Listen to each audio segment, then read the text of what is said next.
قرآن مجید فرقان حمید کی بڑی معروف آیہ کریمہ ہے جس کو میں نے تلاوت کیا ہے۔ اللہ تعالیٰ نے ارشاد فرمایا کہ وَإِنَّكَ لَعَلَىٰ خُلُقٍ عَظِيمٍ، اے محبوب علیہ السلام بے شک آپ عظیم اخلاق پر فائز ہیں۔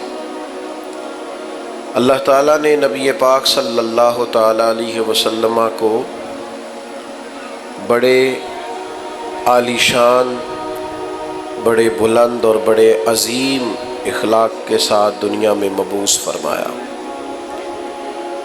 اور خود نبی کریم صلی اللہ تعالیٰ علیہ وسلم بیان فرماتے ہیں کہ میں دنیا میں اچھے اخلاق کی تکمیل کرنے کے لیے آیا ہوں۔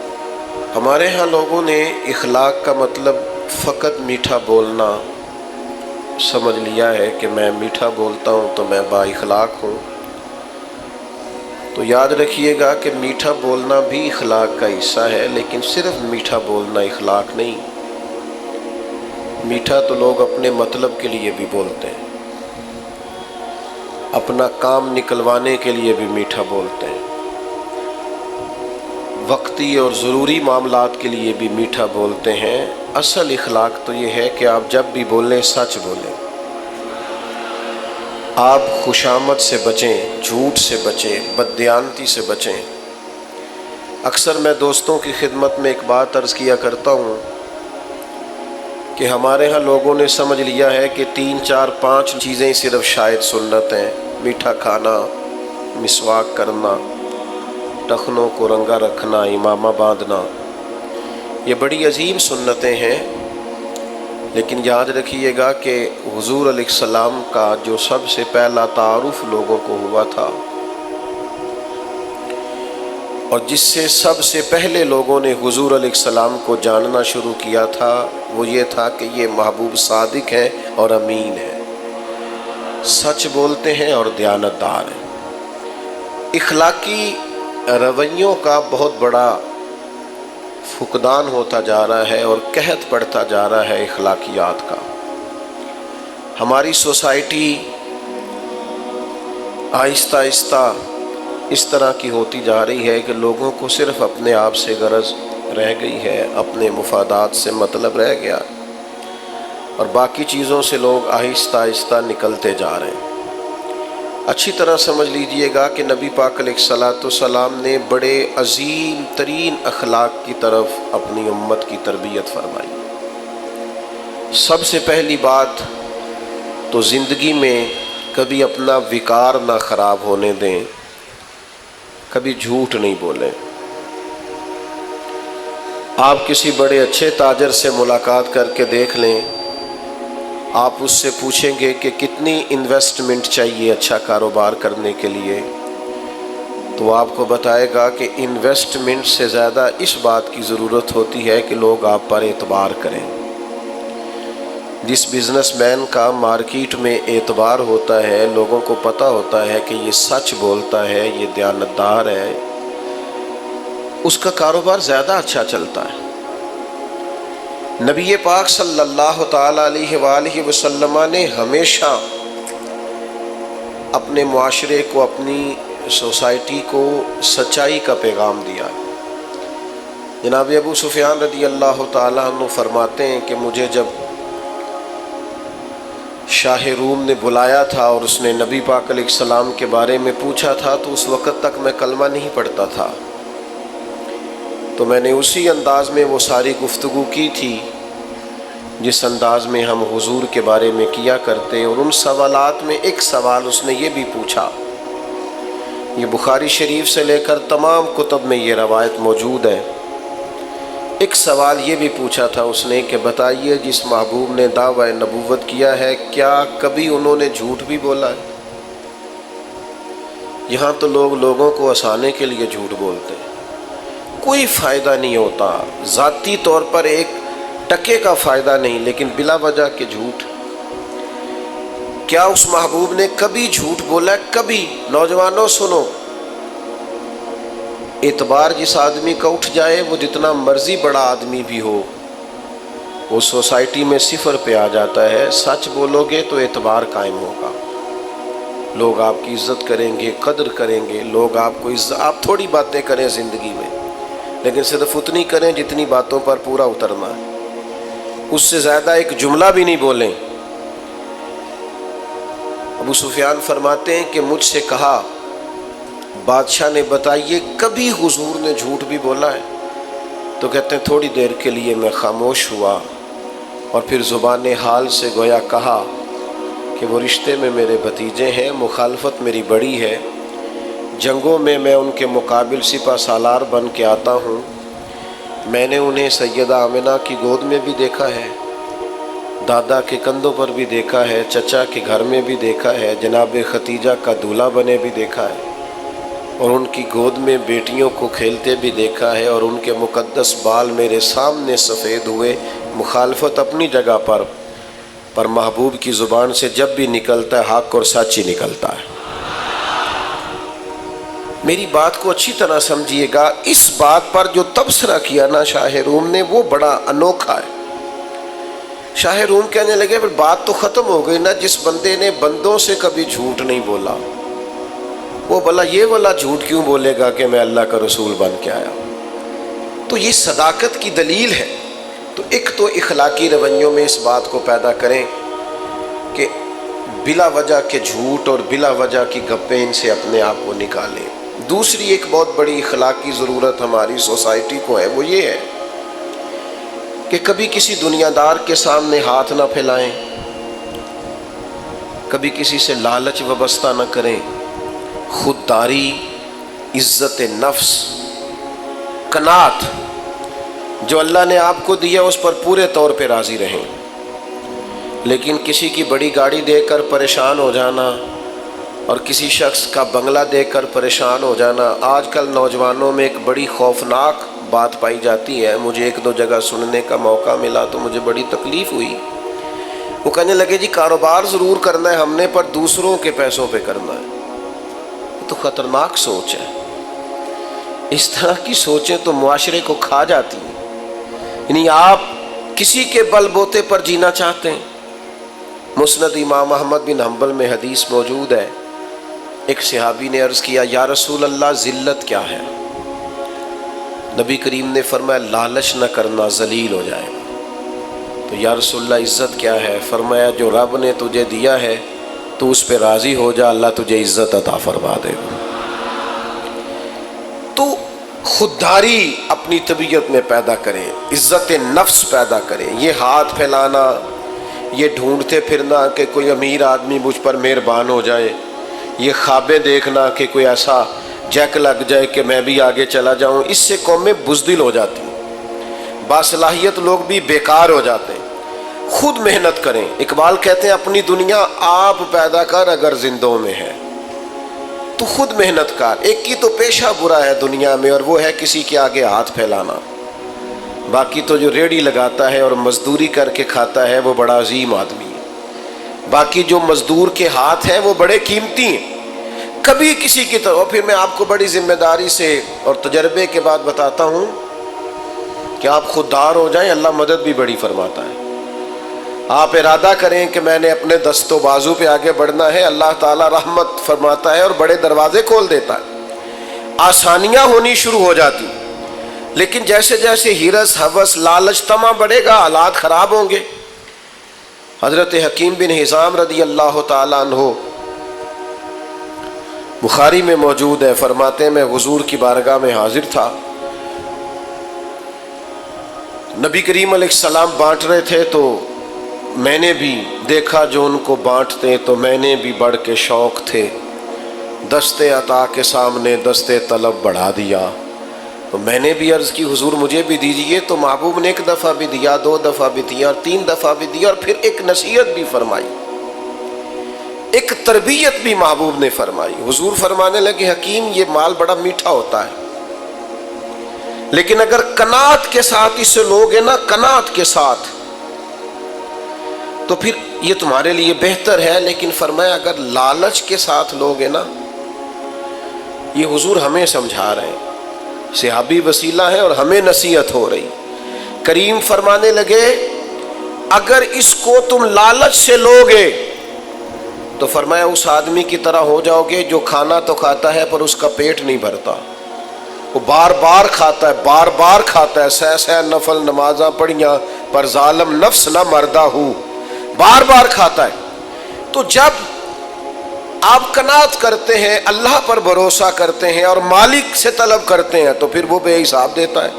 لیکن جب توجہ یہ ہو جائے کہ میں نے کسی دنیا دار سے لینا ہے، فلاں سے حاصل کرنا ہے، حضرت حکیم بن حزام کہتے ہیں محبوب نے کہا میرے ہاتھ پر بیعت کرو کہ کبھی کسی دنیا دار کے آگے ہاتھ نہیں پھیلاؤ، بیعت کرو۔ آپ فرماتے ہیں میں نے اپنے نبی سے وعدہ کیا، پھر عمر گزر گئی، کبھی کسی دنیا دار کے آگے ہاتھ نہیں پھیلایا، یہاں تک کہ وہ گھوڑے پر بیٹھے ہوتے تھے اور درہ کبھی ہاتھ سے گر جاتا تھا نا تو قریب غلام کھڑا ہوتا تھا تو اسے بھی نہیں فرماتے تھے مجھے اٹھا کے دے دو، خود گھوڑے سے اترتے تھے، خود درہ اٹھاتے تھے۔ خادم کہتا مجھے بتا دیتے میں کر دیتا، فرمایا کیسے بتا دیتے، میں نے اپنے نبی سے وعدہ کیا ہے کبھی کسی دنیا دار کے سامنے ہاتھ نہیں پھیلاؤں گا ذات کے لیے۔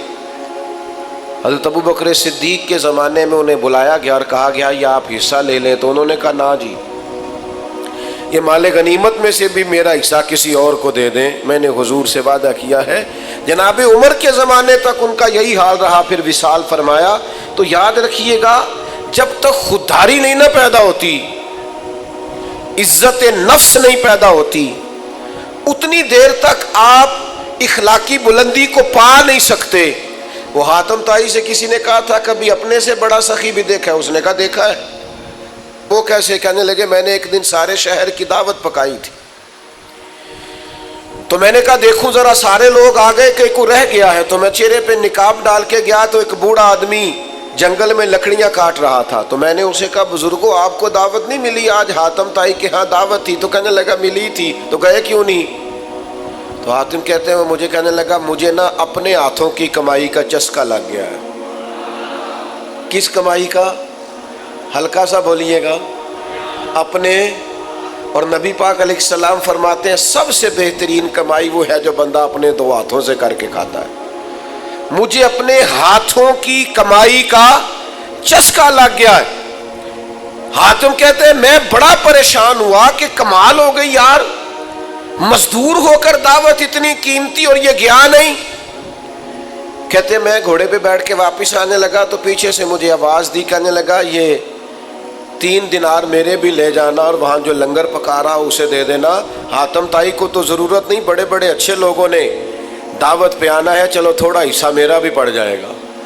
تو حاتم کہتے ہیں میں گھوڑے سے گر گیا نیچے اور میں نے کہا ادھر آ تیرے ہاتھ چوموں، میں حاتم طائی ہوں، میں تو امیر ہو کے سخی ہوں، تو غریب ہو کے بڑا سخی ہے۔ نوجوانوں ہاتھوں کی کمائی، محنت، جد و جہد، یہ سارے بزدل لوگ ڈھونڈا کرتے ہیں۔ وہ ایک شاعر تھے نا، شاعروں سے معذرت کے ساتھ، تو بعض اوقات شعراء کی حالت بھی ایسی ہوتی ہے کہ لوگ 4 پیسے دے جاتے ہیں۔ تو وہ شاعر تھے تو وہ بڑی چادر لپیٹ رکھی تھی تو کسی ویرانے میں بیٹھے تھے اور بال بکھرے ہوئے تھے، سب کی تو خیر یہ کیفیت نہیں ہوتی لیکن بعض کی۔ تو ایک شخص وہاں سے گزرا تو وہ 5 روپے پھینک گیا، تو اس شاعر نے بڑی تگڑی بات کی جو سمجھنے والی، اس نے کہا یہ پیسے کیوں دے رہے ہو؟ اس نے کہا آپ کو ضرورت ہوگی، آپ غریب ہیں۔ تو اس نے کہا ضرورت ہوگی تو اللہ رسول سے مانگوں گا، تم سے کیوں مانگوں؟ اس نے کہا آپ کو حاجت ہوگی، تو اس نے کہا یہ آرزو کرم اور میں آپ سے کروں، یہ آرزو کرم اور میں آپ سے کروں، یہ بھیک اس کو دیجیے جس کا خدا نہ ہو، میں کو لاوارث ہوں۔ دیکھیں نا، وہ آج بعض لوگ ایسے ہیں، بعض گروہ ایسے ہیں، بعض شعبہ ہے زندگی سے تعلق رکھنے والے لوگ رہتے ہیں جس کے بارے میں لوگوں کا خیال ہے کہ یہ آیا تو مجھے مفتی دینا پڑے گا، شاید یہ بندہ آیا تو مجھے بالکل پیسے نہیں دے گا۔ اعلیٰ حضرت بریلوی رحمۃ اللہ علیہ دکاندار کے پاس گئے سرسوں کا تیل لینے، تو آپ نے اسے بوتل تھمائی، کہا یہ تیل بھر دو، تو اس نے بوتل میں تیل بھرا تو فرمایا کتنے پیسے؟ کہنے لگا ویسے تو 5 آنے کی ہے، آپ ہمارے عالم ہیں، آپ 3 آنے دے دیں۔ تو فاضل بریلوی نے پورے ہی 5 دیے، فرمایا تو پورے رکھ، میں اپنا علم 2 آنے کا نہیں بیچا کرتا۔ کرو مدح اہل دول رضا، پڑے اس بلا میں میری بلا، میں گدا ہوں اپنے کریم کا، میرا دین پارائے نہ نہیں۔ میرے عزیز خودداری، وقار، عزت نفس یہ چھوڑ دیں ہر وقت اپنے آپ کو مسکین ظاہر کرنا، یہ چھوڑ دیں ہر وقت. وہ ایک جگہ پہ بٹ رہا تھا کچھ سامان راشن کا، تو میں وہاں سے گاڑی میں گزرا تو میں نے ان لوگوں کو دیکھا کہ وہ لڑ رہے تھے. تو میں نے ایک کو سائیڈ پہ کر کے پوچھا کہ ویسے آپ یہ راشن کتنے دن کھا لیں گے، آپ کا کیا خیال ہے، ویسے کتنے کو دن، 15 دن 18 دن چلے زور لگا لیں 1 مہینہ. تو جب ساری زندگی محنت سے کما کے کھانا ہے تو یہ رسوائی آپ نے کیوں کٹھی کر لی؟ یہ آپ کو عزت سے دیتے نوازتے وہ بات الگ تھی، یہ کیا رنگ آپ نے اختیار کر لی؟ نوجوانوں جینا سیکھو یار، محنت کرنی سیکھو، مشقت کرنا سیکھو. میرے نبی پاک علیہ السلام نے اپنی امت کو محنت کا راستہ دکھایا ہے، مشقت کی راہ دکھائی ہے. یہ سنو، یہ سیاستہ میں حدیث ہے. ایک نوجوان نے آ کے عرض کیا تھا یا رسول اللہ کچھ دیجئے، تو نبی کریم نے فرمایا تیرے پاس کچھ نہیں؟ اس نے کہا یا رسول اللہ میرے گھر میں 1 کمبل اور 1 پیالہ ہے. اتنی بڑی تعداد میں آپ لوگ یہاں موجود ہیں، میں اگر پوچھوں نا آپ سے کہ کوئی اتنا غریب ہے جس کے گھر میں 1 ہی کمبل اور 1 ہی پیالہ ہو تو نہیں ملے گا اس مجمع میں. صرف 1 پیالہ اور 1 کمبل، یہ دیکھیں یہ اس کی راس ہے، انویسٹمنٹ ہے. حضور نے فرمایا لے کے آ، وہ لے کے آئے. اللہ کے رسول صلی اللہ تعالیٰ علیہ وسلم نے بولی لگا دی کون خریدے گا؟ ایک صحابی نے کہا 1 دینار میں خریدوں گا، ایک نے کہا 2 دینار میں. حضور نے 2 دینار میں بیچ دیا. فرمایا جا 1 دینار کا کھانا لے جا گھر اور 1 دینار کا کلاڑا خرید کے لا. وہ کلاڑا خرید کے لایا تو تھا بڑا نصیبوں والا. فرماتے ہیں نصیب دیکھو اس کلاڑے کے اندر دستہ نبی پاک نے اپنے دستے مبارک سے لگایا. فرمایا جا جا کے جنگل سے لکڑیاں کاٹ، کھا بھی اور کھلا بھی، پہن بھی اور پہنا بھی، اور 15 دن مجھے اس طرح نظر نہ آنا، یعنی فرض نماز کے علاوہ ملاقات نہ کرنا. محنت کر، نکل میدان میں، اٹھ باندھ کمر کیوں ڈرتا ہے، پھر دیکھ خدا کیا کرتا ہے. ہمت کریں، جدوجہد کریں. جب آپ 1 قدم اٹھاتے ہیں تو اللہ کی مدد مل جاتی ہے. صحابہ فرماتے ہیں وہ 15 دنوں کے بعد آیا نوجوان، تو حضور نے پوچھا اب کیا حال ہے؟ کہنے لگا یا رسول اللہ پہلے 1 پیالہ تھا اب سارے گھر کے برتن بن گئے. حضور پہلے 1 بستر تھا اب سارے گھر کے بستر بن گئے. تو نبی پاک نے محنت کی طرف لگایا. ہمارے نوجوان نا بیچارے وہ ساری زندگی سوچتے رہتے ہیں میری کبھی وہ UK والی خالہ مہربان ہو جائے نا، وہ میرا امریکہ والا ماموں مہربانی کرے. تو آپ پریشان نہ ہو، ماموں کو بھی پتہ ہے آپ کی توجہ اس طرف ہے. ان سے بھی کوئی ہاتھ ملاتا ہے تو انہیں یوں ہی لگتا ہے کہ شاید اس کو بھی مجھ سے لالچ ہے، اس کو بھی وہ بھی بیچارے الجھے ہوئے. ان چکروں سے باہر کیوں نہ آئے؟ آپ کو پتہ ہے زندگی میں خوش کون ہوتا ہے؟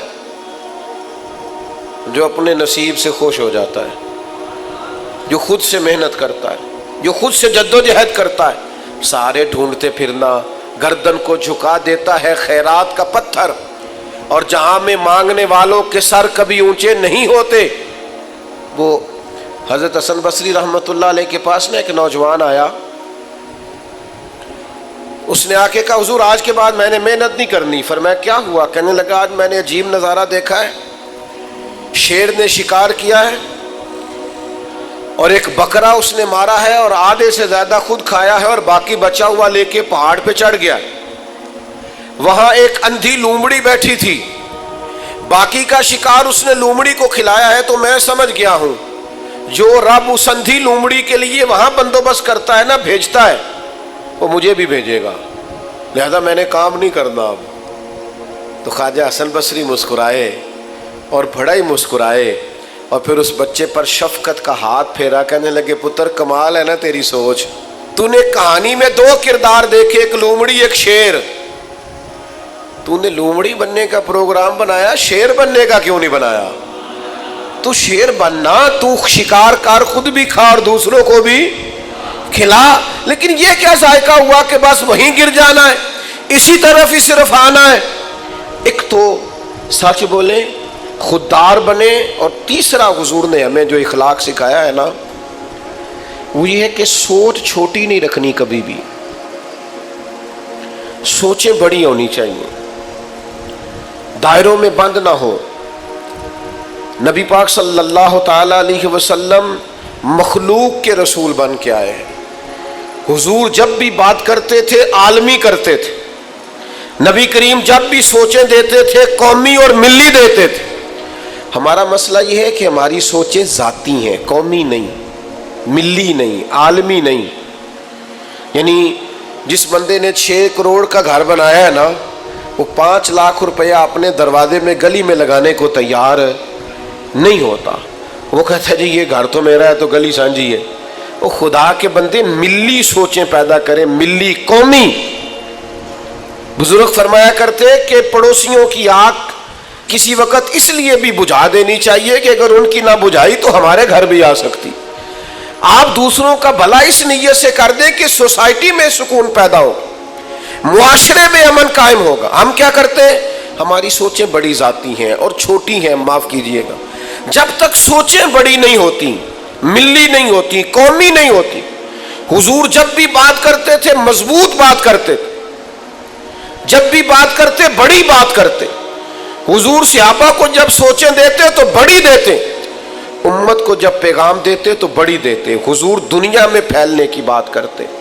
نبی پاک صلی اللہ تعالی علیہ وسلم ایک سفر سے واپس آئے تو آثار سفر تھے حضور کے وجود نور پر۔ ہم لوگ سفر کرتے رہتے ہیں، میرے جیسے لوگ جو صبح کسی شہر میں ہوتے ہیں، دوپہر کسی شہر میں ہوتے ہیں، یہ جس محبت سے آپ لوگ آئے ہیں نا، تو میں جنوبی پنجاب کی طرف نکلا ہوا تھا ایک دفعہ، تو مجھ سے ایک دوست نے پوچھا کہ یہ ضلع آپ کا ہے؟ میں نے کہا نہیں۔ کہنے لگے کون سا؟ میں نے کہا اب تو یوں لگتا ہے ہر ضلع ہی اپنا ضلع ہے۔ عدم سے لائی ہے ہستی میں آرزو رسول، اور کہاں کہاں لیے پھرتی ہے جستجو رسول۔ تو لگتا ہے ہر ضلع ہی اپنا ہے۔ اس طرح محبت سے والہانہ انداز میں محبوب کے غلام نوازتے ہیں۔ اللہ تعالی ہمارے حال پہ رحم کرے اور ہماری خطاؤں کو معاف کریں۔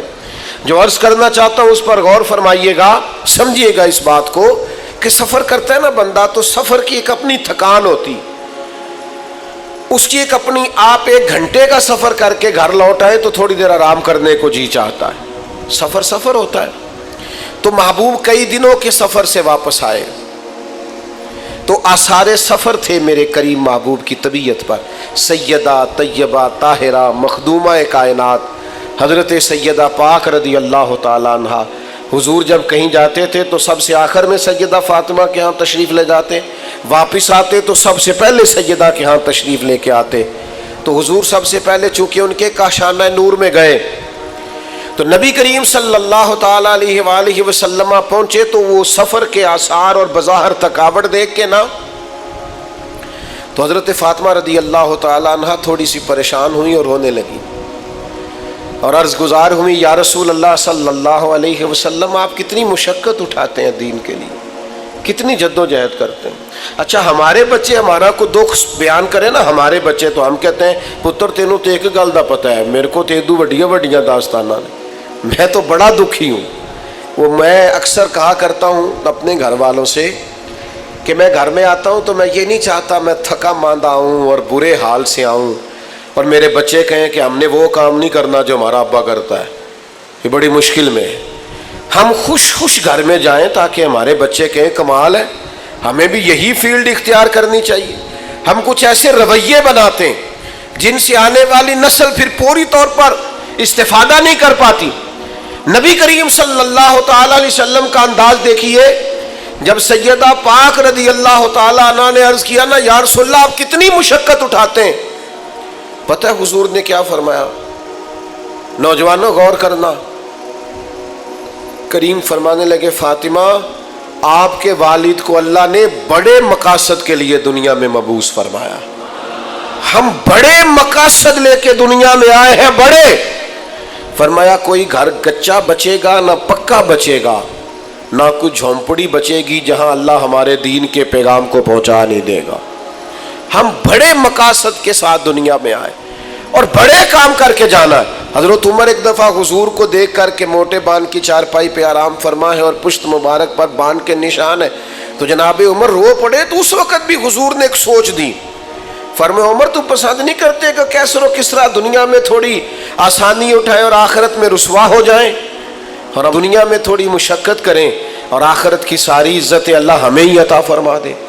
سوچوں کو بڑا کرنا پڑے گا، وسیع کرنا پڑے گا۔ آج کل تو ایسی ہوا چلی ہے، کہ ہر شخص سوچتا ہے تمام شہر جلے بس ایک میرا گھر نہ جلے، یہ سوچ ٹھیک نہیں ہے۔ آپ ملی اور قومی سوچیں پیدا کریں۔ ایک بہت بڑا اخلاق یہ ہے ہمارا